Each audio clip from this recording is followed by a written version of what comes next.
시간이 됐습니다. 함께 기도하고 시작하겠습니다. 하나님 아버지 감사를 드립니다. 우리 지난 2주 전부터 우리의 기도의 표준이자 우리가 어떻게 기도해야 할지 직접 알려주셨던 주님의 기도, 주기도문을 함께 공부하고 있습니다. 하나님, 우리가 올바르게 바르게 기도할 수 있도록 우리를 지도해 주시고 가르쳐 주시고, 또 하나님께서 특히 그리스도를 통해서 우리에게 직접 가르쳐 주신 기도의 의미를 잘 발견해서 우리도 주님께서 원하시는 대로 기도할 수 있도록 우리에게 인도하시고 지혜를 허락하여 주옵소서. 오늘의 모임 가운데도 성령께서 함께 하시기를 소망합니다. 예수님 이름으로 기도합니다. 아멘. 자, 3강입니다. 이름이 거룩히 여김을 받으시오며 라고 하는 이 주제인데요. 자, 오늘을 하고 다음 주가 4주차예요. 그죠? 그래서 다음 주가 4주차에서 다음 주에는 우리 이청주 목사님께서 하시고 5주에는 안 하는 거죠? 예. 안 해요. 예. 5주차 안 합니다. 제가 안 나오기 때문에. 하여튼 그래서 오늘 하고 다음 주 이청주 목사님 하시고 그 다음에 12월 첫 주에 다시 이어서 하도록 하겠습니다. 자, 그래서 이제 오늘은 제 3강입니다. 이름이 거룩히 여김을 받으시오며라고 하는 기도 내용을 가지고 좀 다루도록 하겠습니다.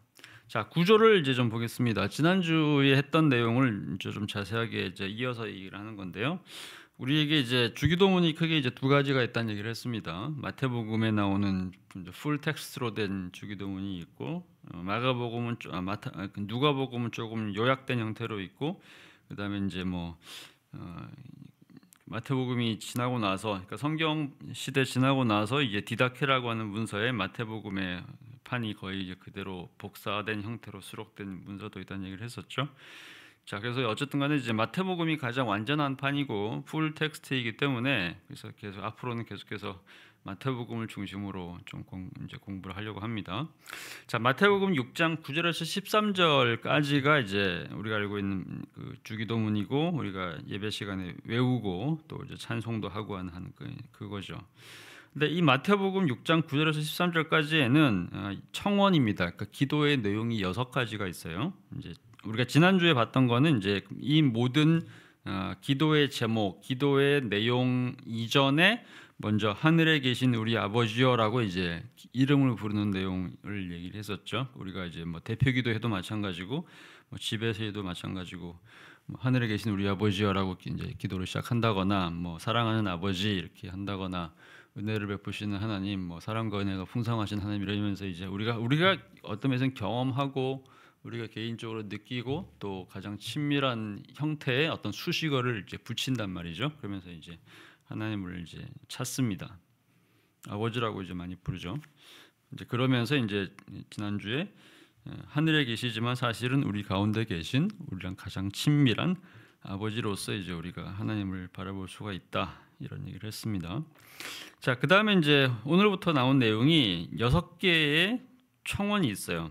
근데 이 6개의 청원이 3개는 당신의 이름, 당신에 대한 청원이고, 그다음에 나머지 3개는 우리 청원입니다. 무슨 얘기냐면 이제 우리 번역어에는 안 나와요. 우리 번역에는 안 나오는데 영어로 된 그 텍스트를 보거나 또는 이제 오리지널 헬라어 텍스트, 그리스 텍스트를 보면 유어가 있어요. 유어, 당신의, 그러니까 당신의 이름이 거룩히 여김을 받으시오며. 당신의 나라가 임하옵시며 그 다음에 당신의 뜻이 하늘에서 이룬 것 같이 땅에서 이루어지다. 그러니까 3가지죠. 하나님의 이름, 그러니까 우리가 하나님 앞에 기도하고 있는데 이 당신은 하나님 얘기하는 거예요. 그러니까 한국에서는 아무래도 그런 게 있죠. 당신이라는 표현을 쓰기가 좀 어려운 어떤 그 사회적 그 문화가 있습니다. 그죠?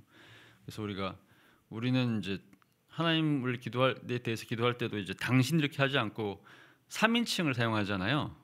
그죠? 하나님 아버지, 하나님께서 우리를 사랑해 주셔서 감사드립니다. 영어식으로 하면 당신이 우리를 사랑해 주셔서 감사합니다 이렇게 하는 거잖아요. 우리가 감사합니다. 왜 사랑하느냐? 당신이 우리를 사랑하시니까 이런 식으로 you love me 이렇게 얘기하죠. 그러니까 you를 쓰거든요. 근데 이게 이제 정확한 표현인 건데 우리는 이제 한국의 문화상 어떤 높은 분, 특히 높은 분, 우리보다 높은 분, 나이가 많거나 어떤 지위가 높거나 이런 분들의 이름을 유라고 이제 표현하지 않습니다. 물론 이제 너에 해당하는 좀 더 이렇게 높은 표현으로 당신이 있긴 하지만 이제 직접 상대에 대해서 그렇게 얘기하지는 않죠. 우리 오히려 이제 당신을 3인칭으로 쓰잖아요. 당신께서 그렇게 말씀하셨습니다. 이렇게 얘기할 때 이제 이 당신이 이제 당신을 얘기하는 게 아니라 그분이 그렇게 말씀하시면 이렇게 하면서 우리는 당신을 오히려 3인칭으로 쓰는 경우들이 많거든요.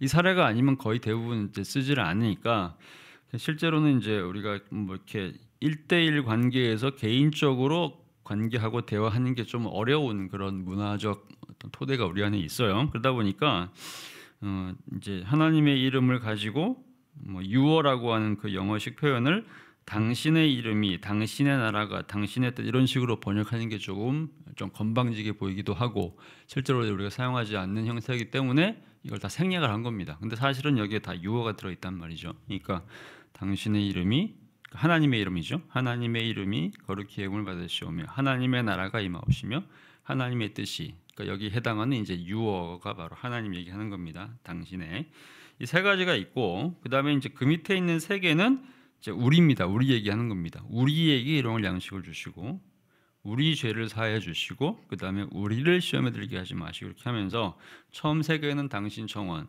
나머지 세 개는 우리 청원, 그 다음에 마지막으로 성령 이렇게 이제 되는 거죠.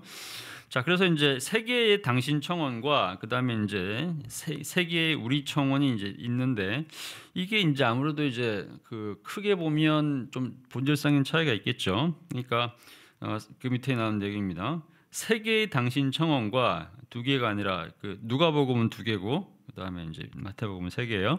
세 개의 우리 청원의 차이가 뭐냐? 하나님 앞에 있는 세 개는 사실상 하나님에 대한 거거든요. 하나님의 이름이 거룩히 여김 받고 하나님의 나라가 임하고 하나님의 뜻이 이루어진다. 사실 이게 우리가 기도한다고 되는 건 아니에요. 그잖아요. 우리가 그 다음 거 우리에게 일용할 양식을 주시고 우리 죄를 사해 주시고 우리를 시험에 들게 하지 마시고 이거는 우리가 실제로 기도해야 되는 내용이죠. 왜냐하면 우리가 스스로 너무 약하고 미약하니까 우리에게 일용할 양식 주세요. 하나님께 기도하고 우리가 마치 아버지한테 부모님한테 간구하는 것처럼 요청하는 것처럼 이제 요청할 수 있잖아요. 일용할 양식 주세요. 우리 죄를 용서해 주세요. 그 다음에 우리를 시험에 들게 하지 말아 주세요라고 우리가 이제 구체적으로 기도할 수 있죠. 그리고 실제로 이제 하나님께서 원하시면 뜻이 이루어지겠죠.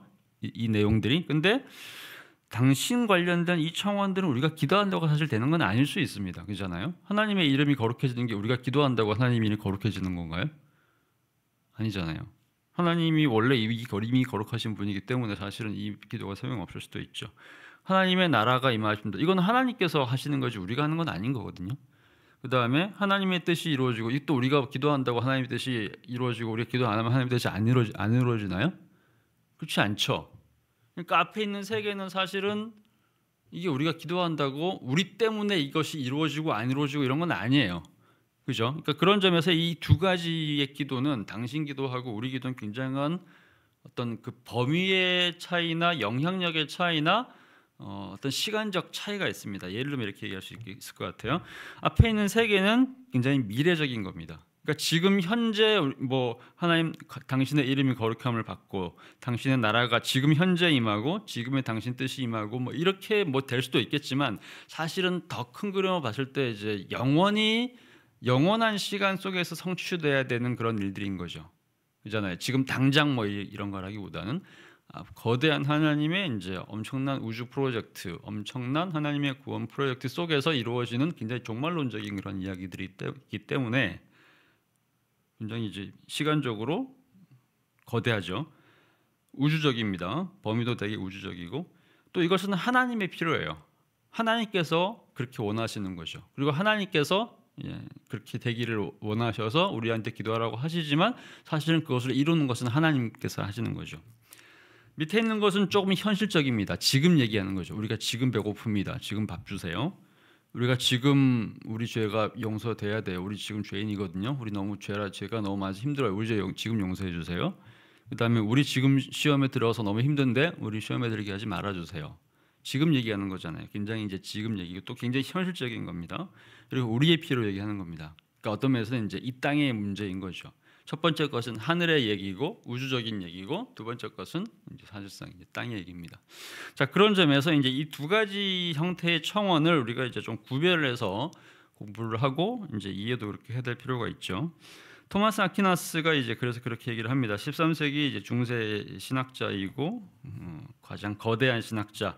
로마 가톨릭은 토마스 아퀴나스를 거의 뭐 에베레스트 같은 존재로 봅니다. 우리는 이제 중세하고 우리가 별로 안 친해가지고 우리는 중세가 부패했다고 생각하기 때문에 가톨릭 교회가, 그래서 이제 부패한 중세의 교회를 개혁해서 나온 것이 종교개혁이기 때문에 우리는 이제 13세기 이 시기에 가톨릭 신학자들을 거의 이제 보지 않지만, 가톨릭 교회에서는 이제 말하자면 뭐 루터, 칼뱅 다 합쳐진 사람보다 더 거대한 산맥처럼 보는 인물이 토마스 아퀴나스라고 할 수 있습니다. 토마스 아퀴나스가 이제 이 주기도문을 강의를 하면서 이 얘기를 했어요. 그러므로 이렇게 얘기합니다. 처음 세 가지 간구는 장래의 삶에서 열매를 맺을 것이며, 반면 나머지 네 가지는 현재 삶에 필요한 것들을 다룬다, 이렇게 얘기를 합니다. 그러니까 앞에 있는 당신 청원은 사실 우리가 지금 뭐 기도한다고 해서 이게 당장 이루어지는 것들은 아니란 얘기죠. 왜냐하면 하나님께서 결국에는 하실 일이니까. 그래서 물론 이제 하나님께서 우리한테 밥 안 줄 수도 있죠.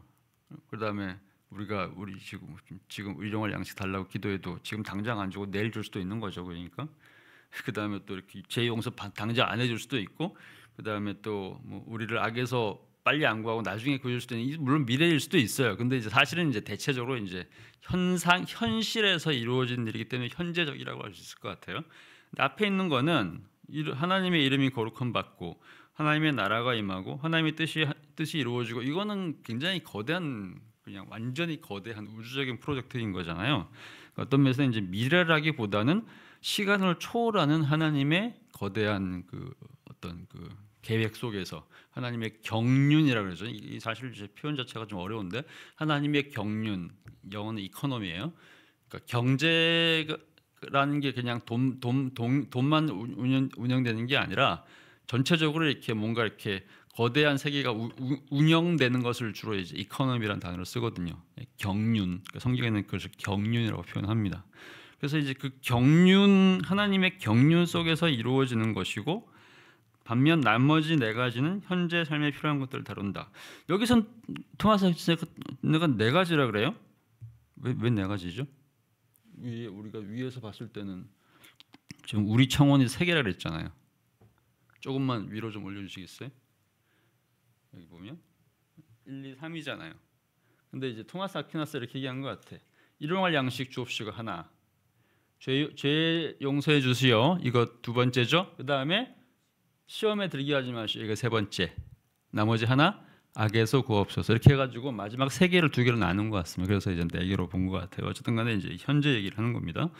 자, 마르틴 루터 종교개혁의 창시자, 우리의 시조입니다. 이렇게 얘기합니다. 첫 번째, 두 번째, 세 번째 간구는 우리가 하나님께 받는 최고의 은혜를 다룬다. 그러니까 1번, 2번, 3번 같은 경우는 이것이 이제 우리가 뭐 어떻게 할 수 있는 것은 아니니까, 그러니까 하나님의 이름이 거룩하게 되고 하나님의 나라가 임하고 하나님의 뜻이 이루어지는 것은 하나님께서 하시는 일이다 이거죠.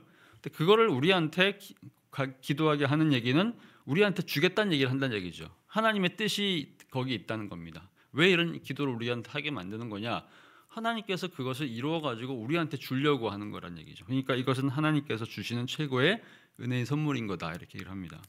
그다음에 나머지 네 가지, 역시 이제 루터도 네 가지로 봤어요. 나머지 네 가지 간구에서는 우리는 매일의 삶에 필요한 것, 그러니까 매일의 삶에 필요한 게 먹는 거 하고 죄 용서받는 거 하고, 그다음에 시험과 유혹에서 이제 도망가는 거죠. 가난하고 연약하고 덧없는 이 세상에서 이 현존에 생존에 필요한 것들을 체험받는다, 이렇게 얘기를 합니다. 그러니까 사실상 이제 1번, 2번, 3번은 거대한 하나님의 이제 우주적인 프로젝트 속에서 이루어진 일이고, 그다음에 나머지 3개 또는 4개는 지금 현재 우리에게 필요한 것들을 좀 절박하게 이제 간구할 때 하나님께서 들어주시는 그런 내용이다. 그래서 약간 좀 이게 말하자면 이제 규모와 사이즈와 특징과 뭐 어떤 어떤 개성, 얼굴에서 좀 차이가 있다, 이렇게 얘기를 하는 겁니다.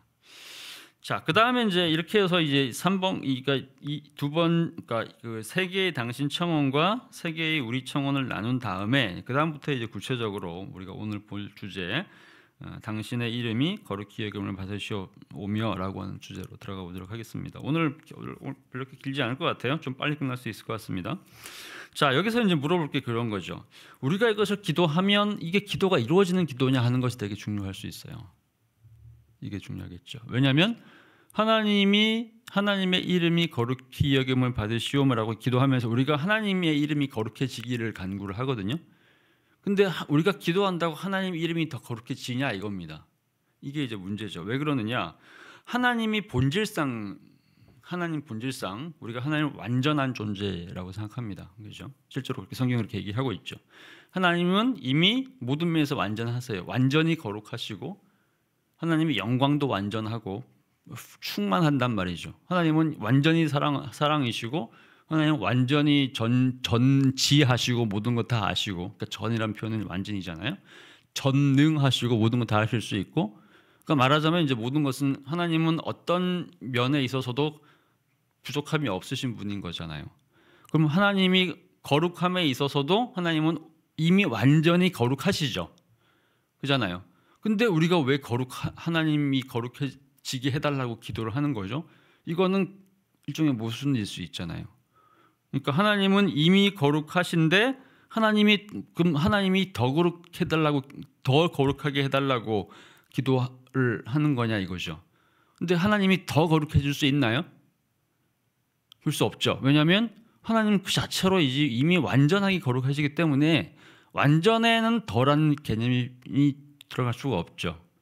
그러니까 하나님은 이미 완전히 거룩하시기 때문에 그 자체로 이제 거룩하실 필요가 없는 분이죠. 본질이 이겁니다.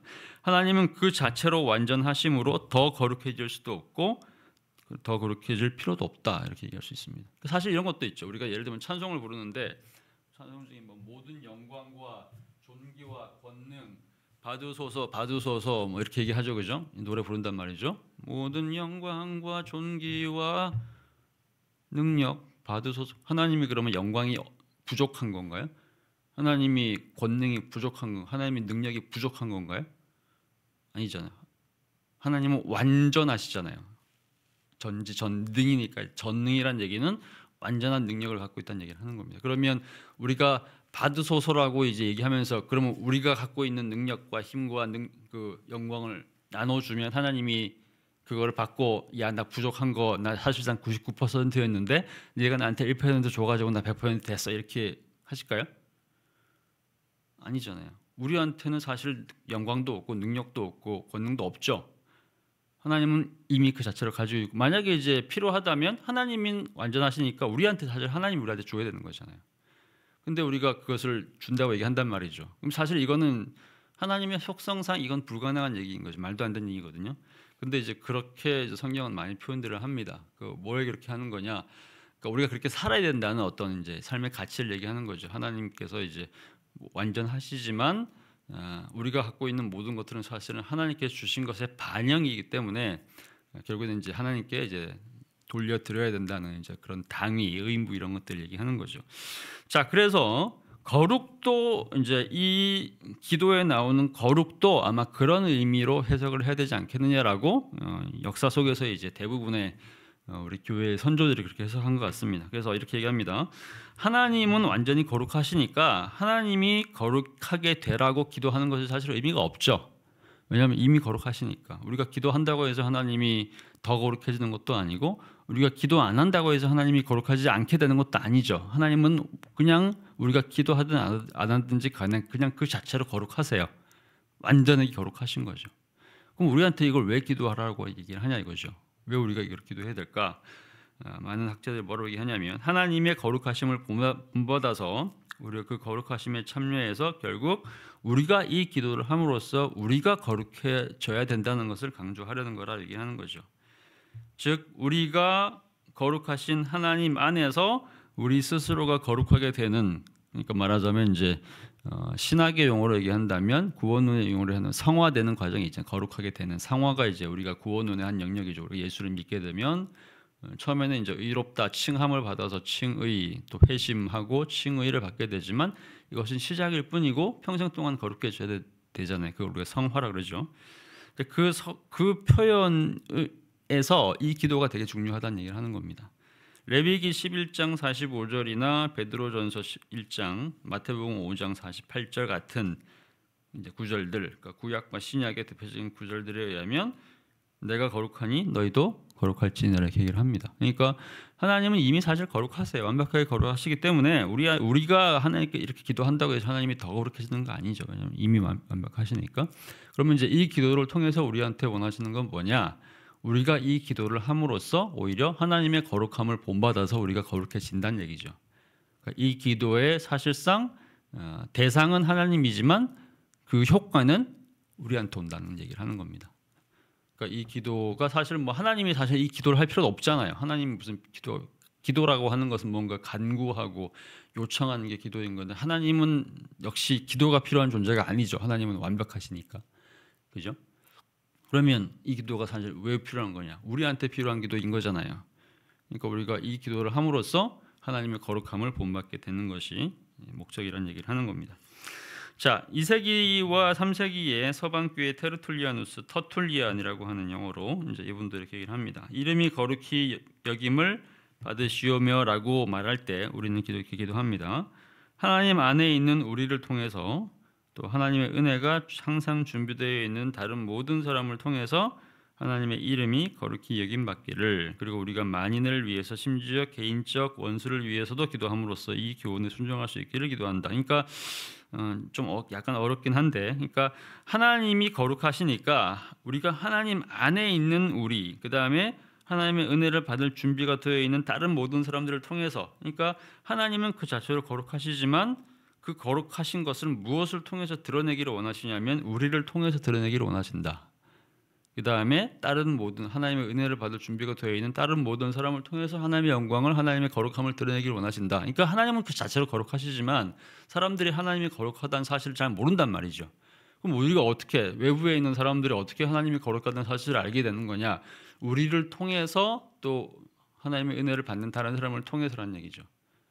그러니까 우리가 말하자면 하나님의 이름을 더럽히지 않고 하나님의 이름을 망령되이 일컫지 않음으로써, 그러니까 말하자면 그러니까 어차피 이제 이런 거죠. 그러니까 우리가 많이 하는 얘기지만 하나님은 신자가 아닌 불신자들은 하나님을 모르죠. 하나님을 볼 수가 없죠. 하나님을 믿지도 않으니까 존재를 모르죠. 하나님이 우리 외부인들이 하나님을 볼 수 있는 거의 유일한 방법은 우리를 통해서 오는 겁니다. 하나님을 믿는다고 한 우리들, 하나님의 사람들, 우리죠. 그러니까 우리의 삶을 통해서 하나님이 드러나고, 만약에 우리의 삶이 개차반이면 하나님도 개차반이 되는 거죠. 하나님은 개차반이 아니신 분이지만 우리 때문에 하나님이 개차반으로 보인단 말이죠, 외부인들한테는.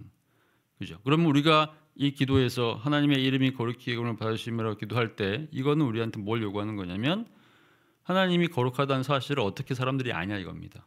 어떻게 아는 거냐? 우리를 통해서 아는 얘기죠. 우리의 삶이 거룩하면 우리가 믿는 하나님도 거룩하신 분이구나라는 사실을 알게 되겠죠. 그래서 이제 이 기도가 중요한 이유는 우리가 사실 하나님께서 갖고 있는 그 완벽한 거룩함을 사람들한테 보여주는 창구 역할을 우리가 하는 거기 때문에, 그런 점에서 우리가 이 기도를 하는 것이 되게 중요하겠죠. 왜냐하면 안 그러면 우리 때문에 하나님이 우리처럼 보일 수 있으니까. 우리처럼 개차반처럼 보일 수 있죠. 그러면 안 되는 거잖아요. 그러니까 하나님의 이름이 이제 거룩해지도록, 하나님의 이름이 사람들한테 거룩한 존재로 이제 평가되도록 우리의 삶이 거룩해야 된다는 얘기를 하는 겁니다. 그래서 이제 우리를 통해, 제가 이제 진하게 실어놨어요. 우리를 통해 다른 모든 사람을 통해, 또 우리를 통해 다른 모든 사람을 통해 하나님의 이름이 거룩히 여김을 받아야 된다. 이 얘기를 했어요. 테르툴리아누스가 약간 어렵게 얘기했는데 그 다음에 좀 더 이해할 수 있는 방식으로 얘기하는 사람들이 나옵니다. 자, 3세기에 이제 살았던 서방의 교부 키프리아누스, 카르타고라고 하는 동네에 살았어요.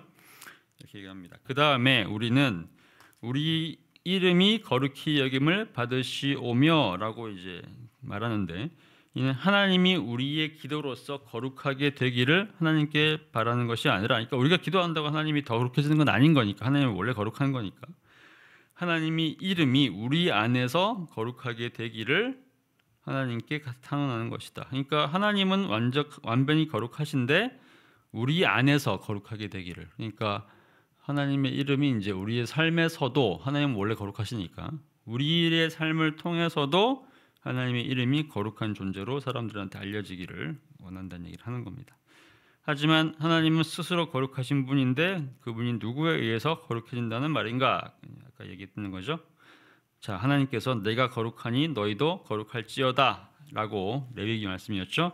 라고 말씀하심으로써 우리는 세례받아서 성화된 우리가 그때 그렇게 되기 시작한 것을 지속할 수 있게 해주시기를 구하고 간청한다. 그러니까 우리가 성화된다는 얘기는 이제 우리가 예수를 믿어서 그다음에 세례를 받고 이제 신자가 되면서 그때부터 성화가 시작되잖아요.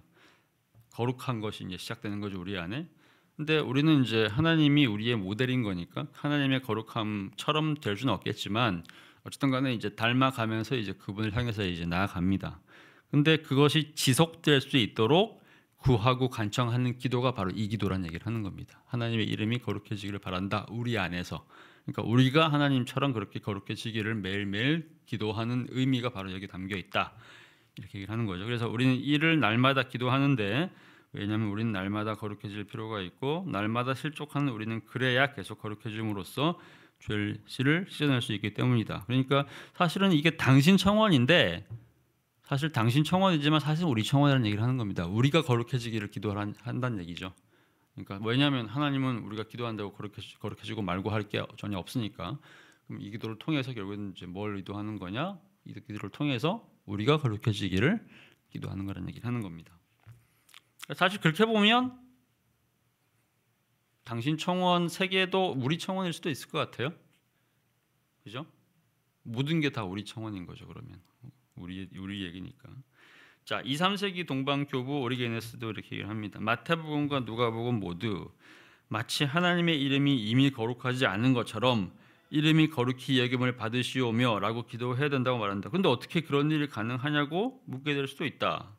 왜냐하면 하나님이 이미 완전히 하시고 완전히 거룩하시는데 어떻게 또 기도하면서 거룩하게 해달라고 또 기도하냐 이거죠. 그러니까 이건 말도 안 되는 얘기 아니냐, 이렇게 이제 묻는다는 얘기입니다. 자, 그러면 결국은 왜 기도를 하는 거냐? 쭉쭉쭉쭉 이제 뭐라 한 다음에 결론적으로 이렇게 얘기합니다. 그러므로 기도하는 사람이 하나님의 이름이 거룩해지기를 청할 때에는 이 점을 염두에 둬야 한다.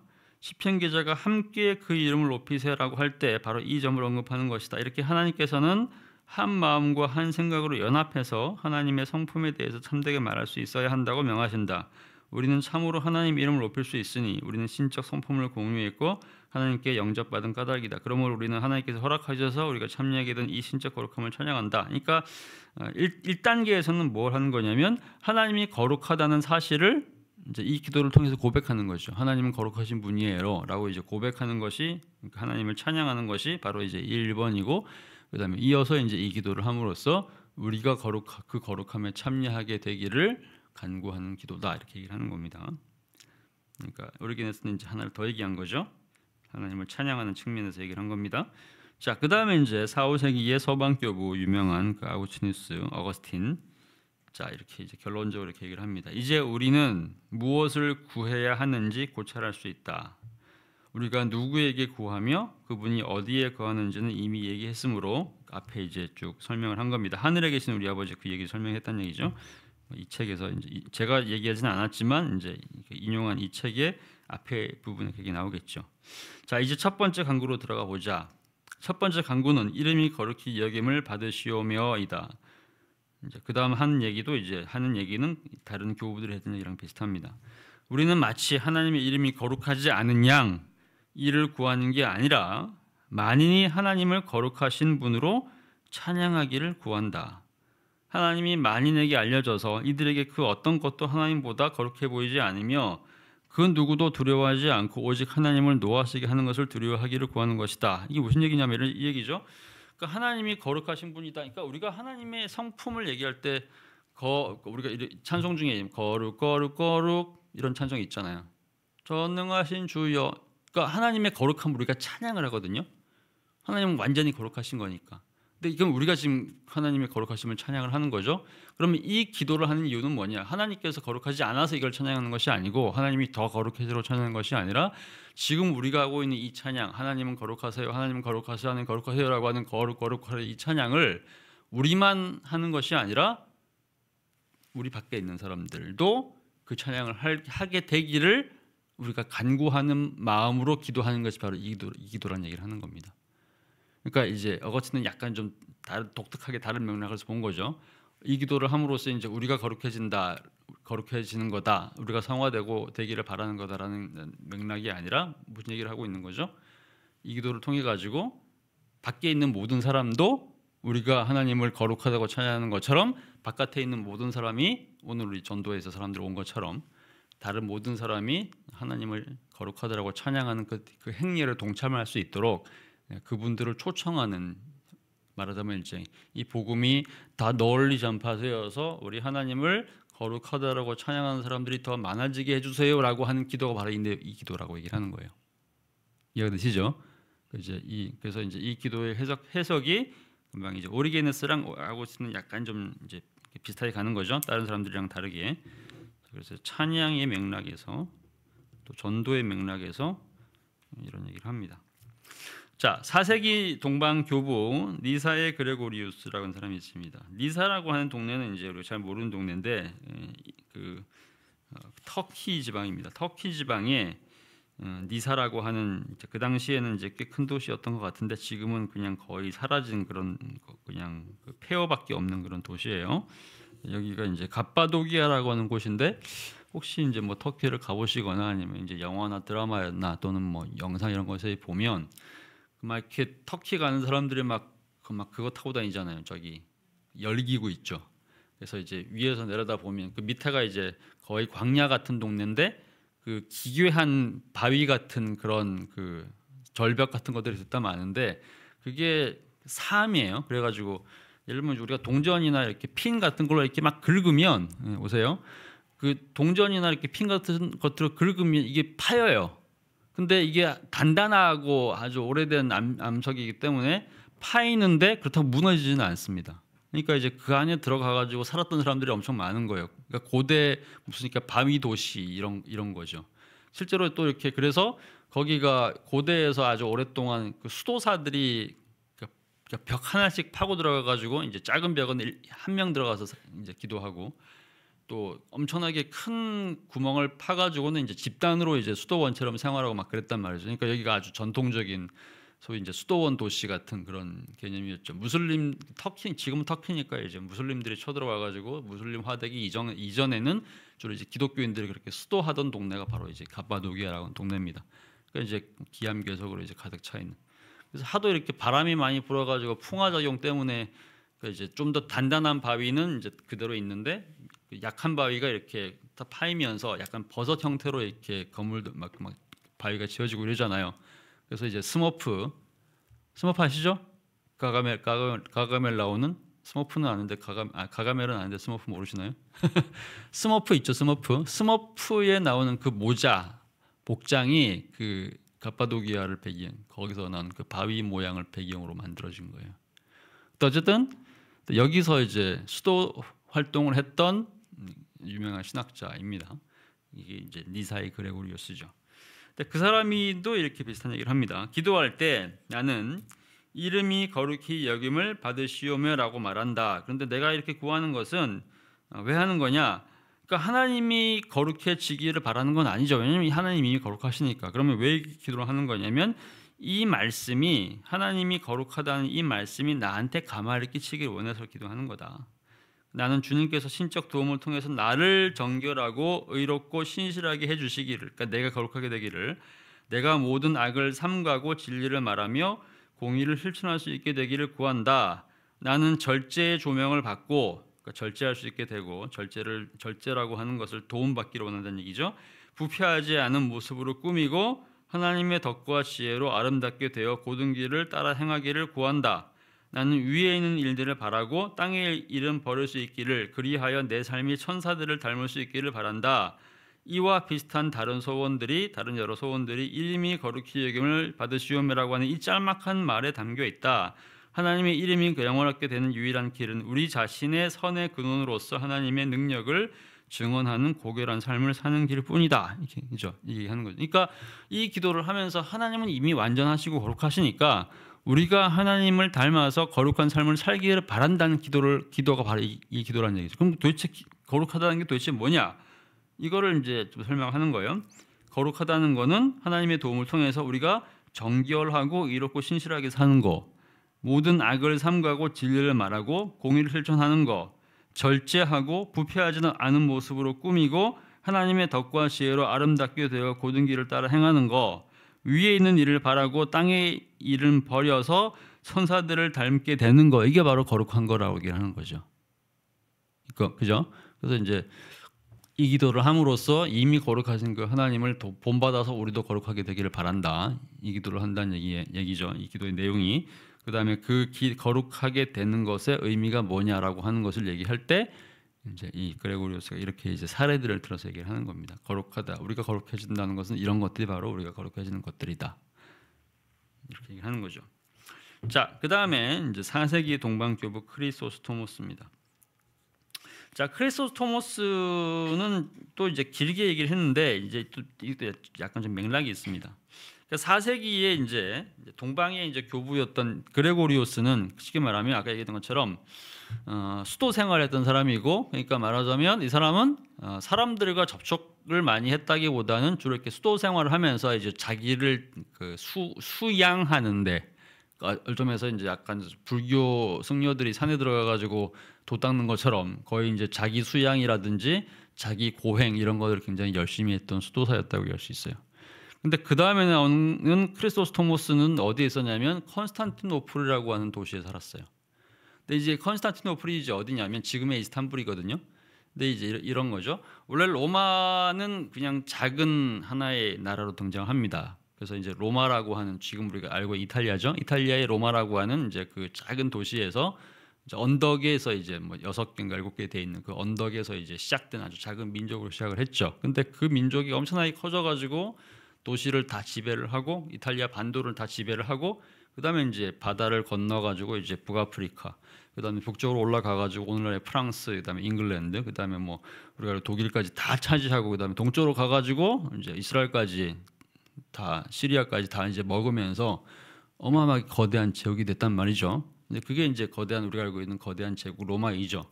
근데 그 로마가 이제 너무 커지다 보니까 특히 이제 무엇보다도 이탈리아는 서쪽에 있잖아요. 그죠? 근데 동쪽으로 엄청나게 이제 뻗어 나가면서 페르시아를 국경으로 해가지고 이제 페르시아랑 국경을 맞대고 있죠. 오늘날에 이제 우리가 알고 있는 아랍 지방까지 다 커버를 할 만큼 거대한 나라가 됐단 말이죠. 근데 이제 로마 자체가 이제 너무 서쪽에 치우쳐 있으니까 동쪽을 통치하는 것이 되게 어려워져요. 그죠?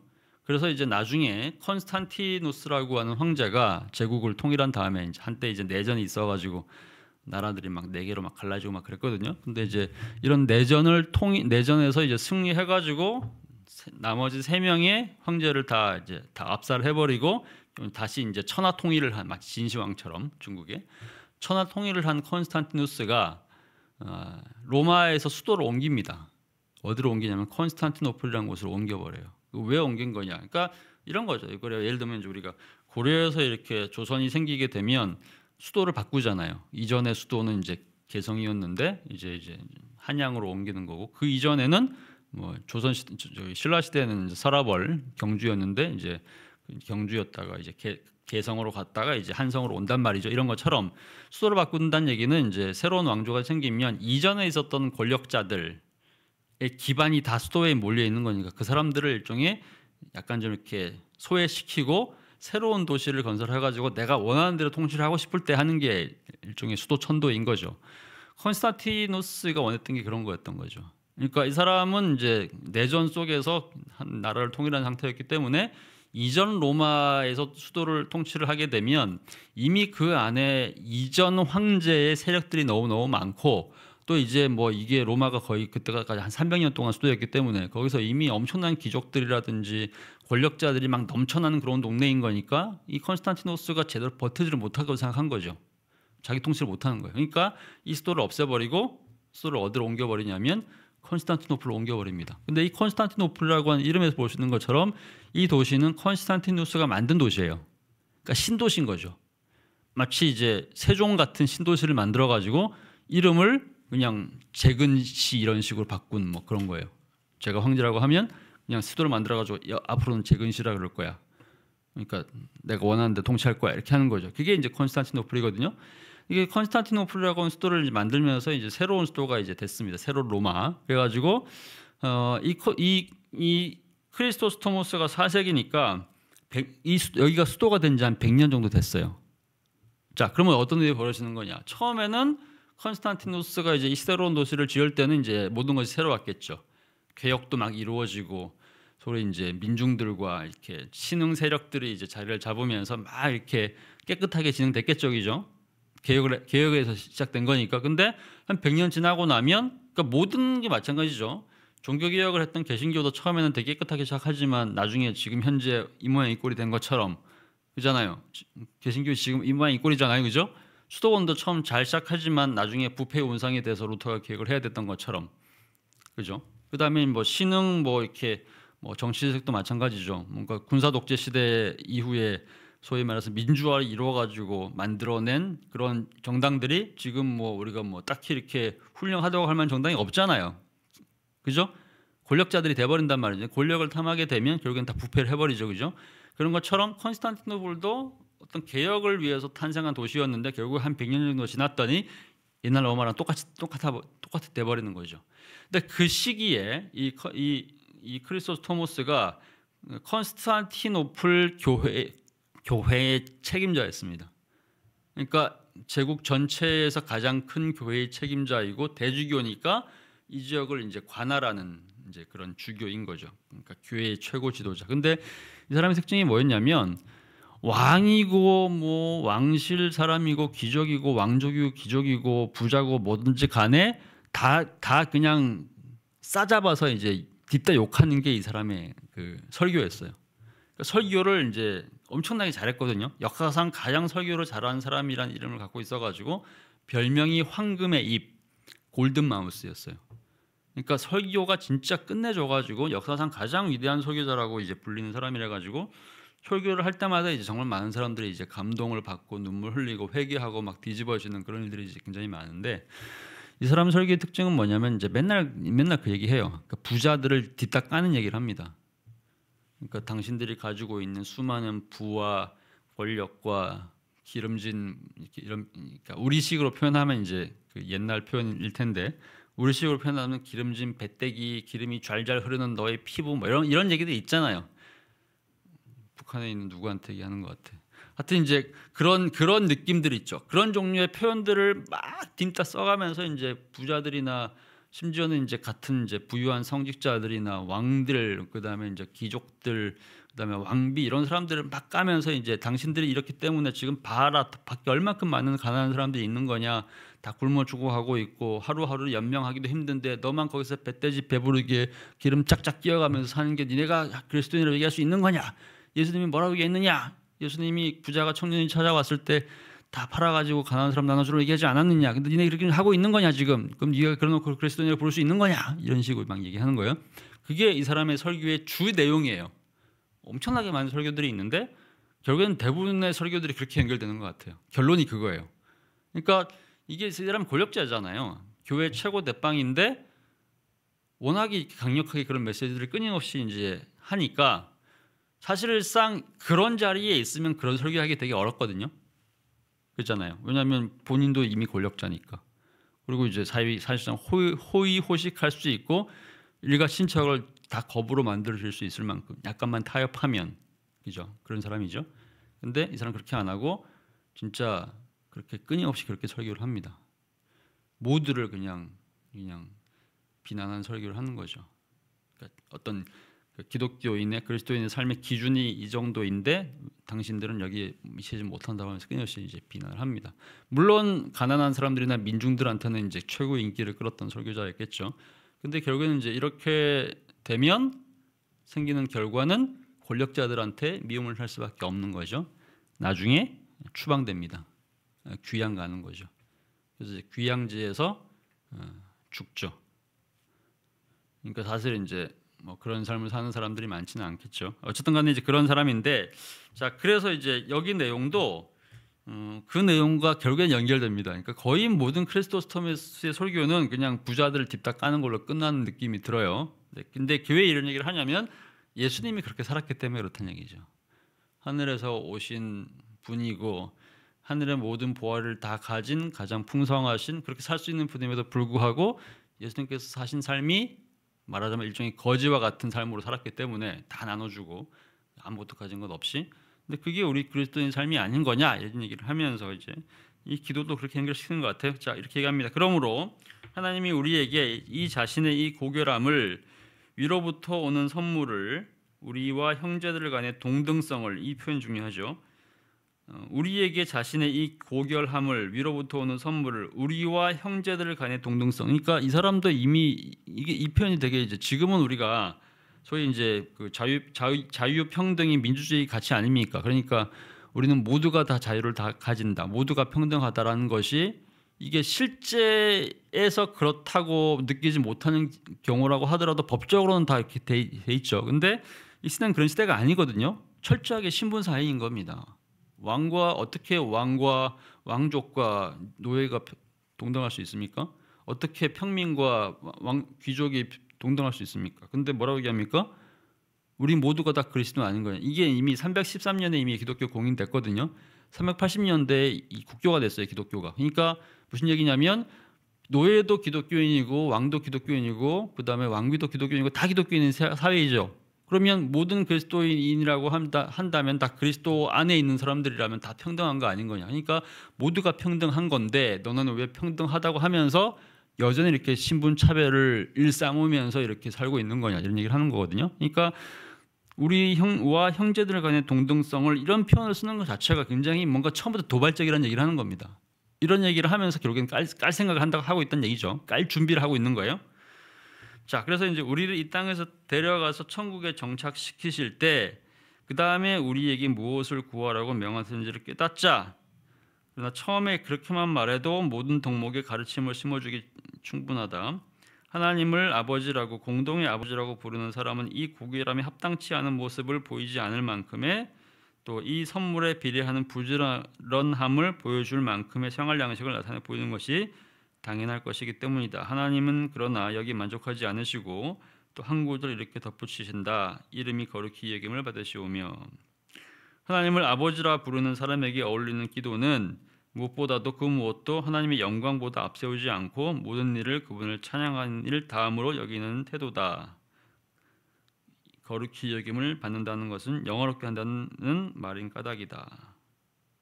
하나님 자신의 영광은 하나님께서 이미 완성하셨고 지금도 그렇게 하고 계시지만, 그런 얘기죠. 그분은 기도하는 사람에게 명하신다. 우리의 삶으로서도 하나님이 영원롭게 되기를 구하라고. 하나님은 전에 똑같이 말씀하셨다. 이같이 너희 빛이 사람 앞에 비치게 하여 그들로 너희 착한 행실을 보고 하늘에 계신 너희 아버지께 영광을 돌리게 하라. 그렇다. 스랍들도 이와 같이 거룩하다 거룩하다 거룩하다라고 하면서 하나님께 영광을 돌린다. 그래서 거룩히 여김을 받으시오라는 말은 곧 영화롭게 한다는 뜻이다.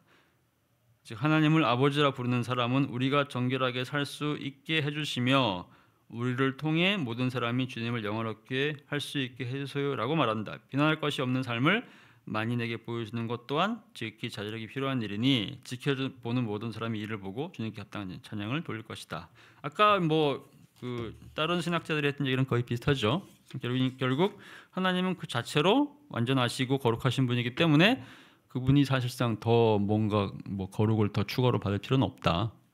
근데 이제 거룩하다 하나님이 거룩하게 된다는 얘기의 핵심 사항은 이제 천사들이 이제 거룩 하면서 이제 하나님께 영광을 돌리는 거랑 이제 같은 맥락에서 하나님이 영화롭게 되기를, 하나님께서 영광을 받으시기를 간구하는 기도라고 하는 거죠. 그럼 어떻게 하나님이 영광을 받으실 수 있는 거냐? 하나님이 이미 완전하신데 우리의 삶을 통해서, 우리도 그렇게 되는 삶을 통해서 밖에 있는 사람들이 똑같이 이제 하나님을 영화롭게 하는 찬양을 돌릴 수 있도록, 하나님이 거룩하다는 표현을 밖에 있는 사람들 할 수 있도록 우리가 삶을 그렇게 사는 것이 가장 중요한 거다, 이런 얘기를 하는 겁니다.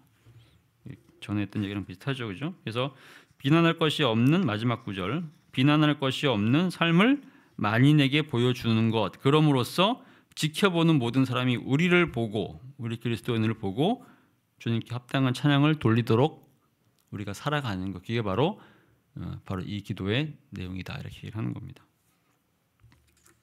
내용이 일맥상통하죠. 지금까지 했던 얘기들을 하고요. 비슷합니다. 자, 여기까지가 전체적으로 봤을 때 이제 초대교회의 교부들이 했던 얘기입니다. 자, 그러면 마지막으로 우리가 종교개혁자 루터의 견해를 보고 마무리하겠습니다.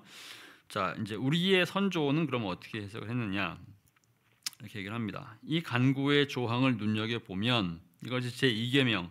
자, 왜 2계명이라고 했냐면 그 10계명에서 2계명이에요. 근데 우리는 3계명입니다. 전에 그 10계명 강의하면서 우리가 3계명으로 본 거를 이제 그 가톨릭 천주교하고 루터교는 2계명으로 본다 그랬죠. 자, 그게 뭐냐면 너는 너희 하나님 여호와의 이름을 망령되이 일컫지 말라. 나 여호와는 나의 이름을 망령되이 일컫는 자를 죄 없다 하지 아니하니라라고 이제 하는 그 구절이 있었죠. 그 구절과 같은 의미란 얘기를 하는 겁니다. 하나님의 이름을 망령되이, 그러니까 헛되이 불러서 하나님을 소위 말해서 이제 수치스럽게 하고 하나님을 다른 사람들한테 깎아 내려지게 만드는 그런 행동을 하지 말라는 것이 이제 십계명의 이 내용인 건데, 그러면 이제 결국 이 내용은 뒤집어서 얘기한다면 하나님의 이름을 거룩하게 하고 하나님의 이름을 영광스럽게 만들라는 얘기를 하는 거죠. 그러니까 그 말하는 십계명의 그 구절을 뒤집은 것이 바로 이제 이 기도라고 얘기하는 겁니다.